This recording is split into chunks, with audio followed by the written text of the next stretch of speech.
টাকা ছাপানোর পর কিছু কাউন্টার মেজার নিতে হয়। আপনি অন্য দিক থেকে কিভাবে কিছু টাকা মার্কেট থেকে উইথড্র করে নিতে পারেন। সেন্ট্রাল ব্যাংকের বিভিন্ন অপারেশনাল অপশনস আছে, হ্যাঁ, সেটা রেপো, রিভার্স রেপো, এবং এগুলোর মাধ্যমে আপনার স্টেরিলাইজেশন মেজার্স বলা হয়।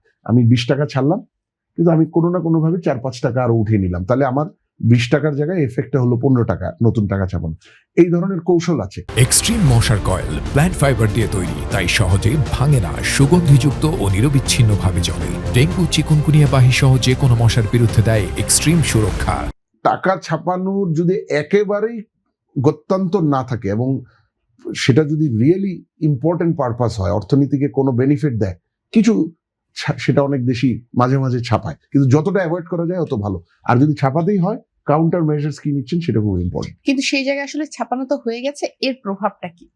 না, সেটা যদি কাউন্টার মেজার্স না হয়, আর ওই কথা যদি সত্যি হয়, যেহেতু বাংলাদেশ ব্যাংক থেকে আবার এটা রিফিউট, মানে এটাকে ডিফার করা হয়েছে যে এটা আসলে ছাপানো হয়নি এত টাকা, তাহলে আমি আসলে জানি না, কিন্তু যদি সত্যিই ছাপানো হয় তাহলে, আর যদি কাউন্টার মেজার্স নেওয়া না হয়, তাহলে জ্বালানির দাম বৃদ্ধি, যদি কন্টিনিউয়াস টাকা ছাপানোর ধারা থাকে, তাহলে সেটা মূল্যস্ফীতিকে আরো বাড়িয়ে দিবে।